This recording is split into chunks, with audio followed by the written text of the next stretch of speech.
absolutely love a pano. And you know what I love more than a pano? A film pano. Today's video is sponsored by Squarespace. So to quote a famous Instagram hashtag, rather cringe-worthingly, sorry guys, hashtag film is not dead. And it's not, because there is a company out there making a 6x17 medium format film camera in 2022.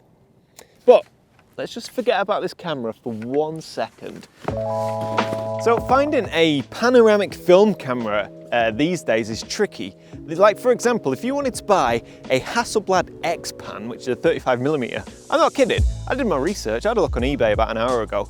They're going for upwards of 7 or 8 grand. That's ridiculous. I know when I bought my Fuji GX617, which is this bad boy, also known as Big Bertha, this was, well, this setup as you see it here with the lens and the body, going for about 3 grand. So it's not cheap at all.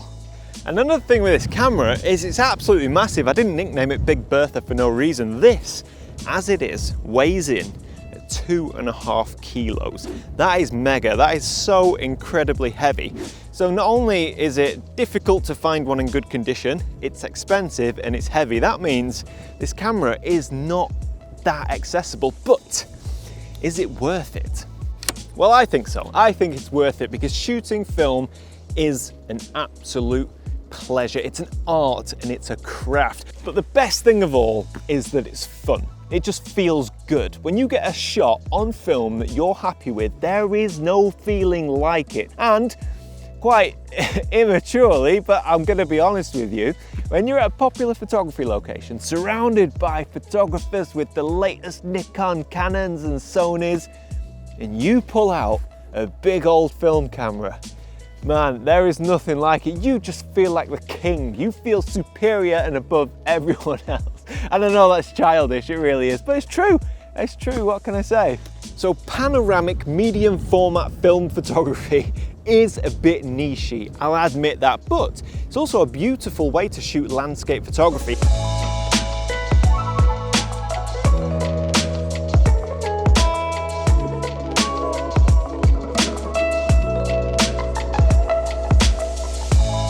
So this camera, I think was released in 1993. This is a Fujifilm GX617, my own medium format film camera. Panoramic, of course. So what's changed from 93 to 2022?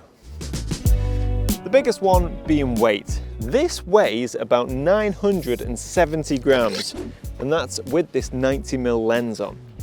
Same lens, 90mm, this weighs 2.5 kilos, so 2,500 grams, 970 grams. That is massive. This is as light as a feather. I can barely feel it in my hands. And for a medium format panoramic film camera, well, that's pretty cool, because I tell you, I have done some hiking with Big Bertha and she weighs down on you after a while, she really does. So another thing with this camera, and this isn't a sponsored video, I don't even think the guys know I'm making this video. They contacted me about this camera. I was massively interested because I like to shoot my GX617, but because this is 3D printed, it means it's going to be readily available, whereas older film cameras like this are very difficult and expensive to get hold of. Now, I'm reluctant to talk too much about price, but I believe the body only is going to retail at about 775 quid. And these lenses, these are super angle-on lenses, 90mm, which is what this takes. It only takes the one lens, so I believe, 90mm, which is wide. You know, we'll see when we shoot this, it's wide. Anyway, these lenses, I believe you can actually buy one from the company, which is Noble Designs.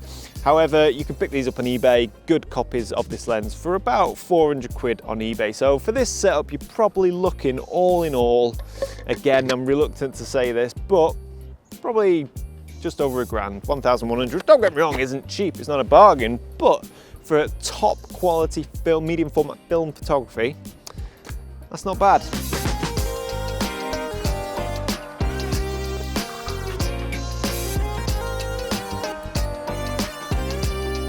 Now you'll notice that there's no viewfinder on this camera, and that's because in order to live a happy and fulfilled life in 2022, you have to live that life through a mobile phone. There you go. There's your viewfinder.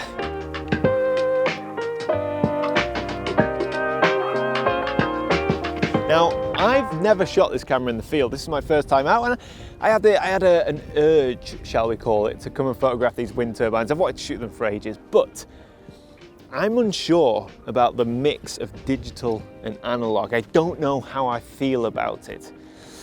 Yeah, I guess we'll find out. This is an iPhone, and the app used in conjunction with this camera is Viewfinder Preview app, which costs $3.99. However, if you want to use an Android phone, you have to download Mark II Artist S Viewfinder app, and that is a whopping $29. You also have to make sure that your camera has a wide-angle lens so that you can make sure you get accurate coverage. So this app is pretty cool. Not only does it give you film simulations and allow you to frame your image, it also gives you a meter reading, which means might not need this. Anyway, I feel like I've been waffling on for too long, so I'm going to load some film into this camera. I've got some 𝘧𝘧𝘪𝘭𝘪𝘢𝘵. I'm going to shoot a few frames. I don't know, just see how I feel, because I'm not sure. It's this that bothers me. Oh, we'll see.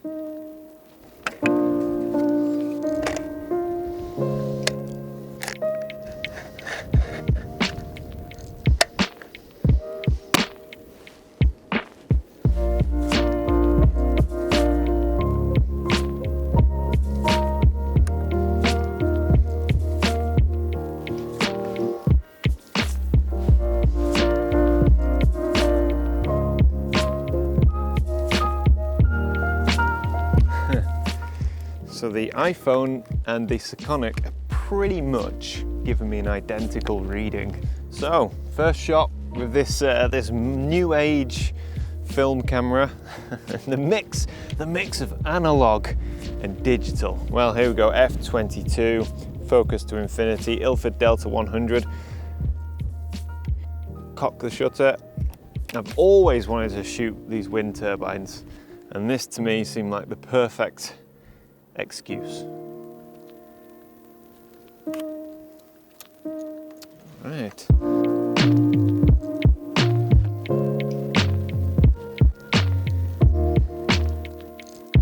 Right, am I in shot? Am I in shot is the question. I was in shot. I am gonna fully trust the iPhone with this shot, with the metering. So it's telling me 1/25th. I'm gonna go 1/30th. That's all we have on this lens. I'm not sure how accurate the framing is with this iPhone. It's not, it's not like a built-in viewfinder into the camera. So I'm trusting the reliability of this, but it's a very, very tight frame, and I actually have to wait for the tips of the turbines to be in a particular position before I can take the shot. Otherwise, the tip of the turbine will be poking out of frame, and I don't want that. So let it go round, and there we go.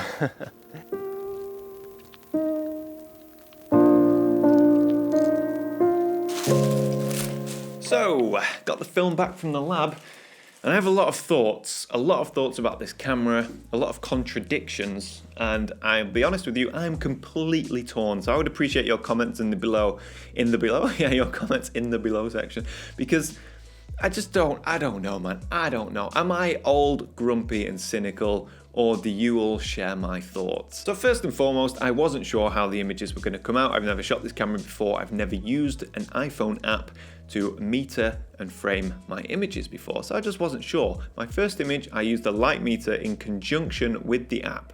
They both agreed, and the image came out perfectly.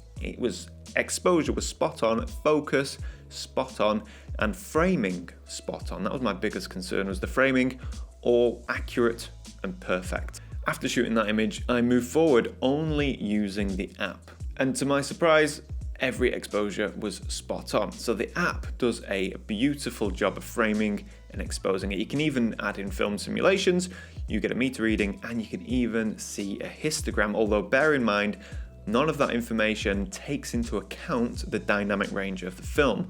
So you need to bear that in mind when shooting. But the question has to be asked, with all of the help from this phone, shouldn't you just shoot digital? Honestly, I don't know. I mean, I thoroughly enjoyed using this setup. I enjoyed shooting it. I really did. In fact, so much so that I felt a bit guilty because analog and film photography is supposed to be pure, and this didn't. It felt like the iPhone was polluting the analog experience, and I thought that would bother me more than it did.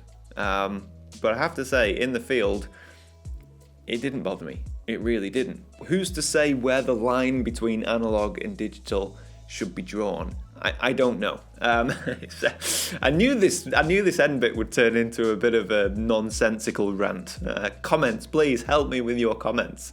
Listen, this camera is great. I have no problem with this camera at all. And this is still a prototype, okay? The company that are making this, they're forever tweaking it, improving it, and they told me that they can actually develop a viewfinder that will go on top instead of a phone.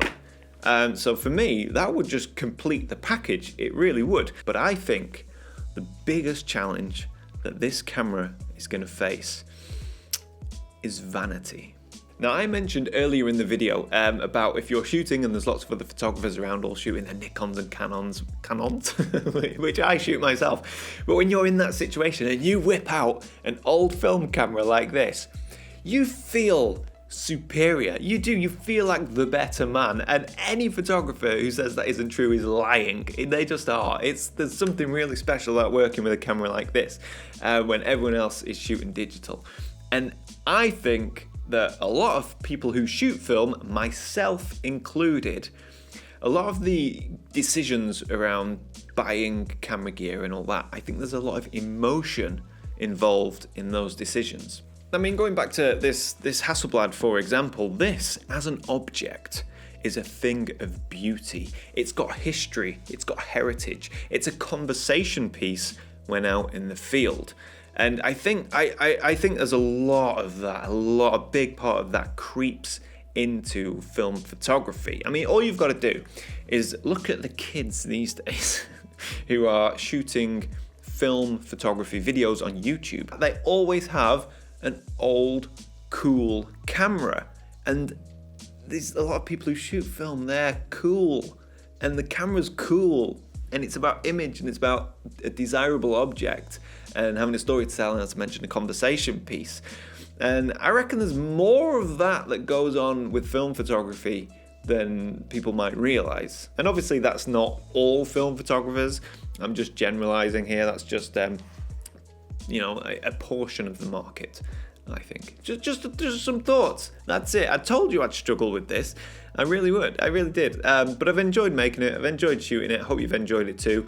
And with all that being said, we're going to move on to a message from the sponsor of this video. And that is Squarespace. If you don't know who Squarespace are, they're an all-in-one website building platform. So as a photographer, if you need a website, and I think all photographers should have a website, it can be a very difficult process. You could try and design one yourself using code, but for your ordinary person such as me, it's an impossibility. You could hire a web designing company, very expensive and an arduous process, or you could just go to Squarespace and use their online drag and drop system and their templates and get a beautiful, creative, professional looking website in no time at all. They've got 24/7 customer support. You can register your own domain, and I honestly think within 24 hours, a couple of videos on YouTube, you can learn easily how to make a very fine looking website. So if you want more information on that, go to squarespace.com/Heaton where you can get a free trial. And if you like your free trial, use the offer code Heaton for 10% off your first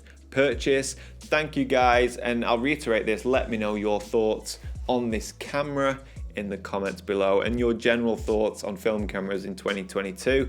And yeah, great. Until next time, thank you so much, and I will see you then next time. Bye.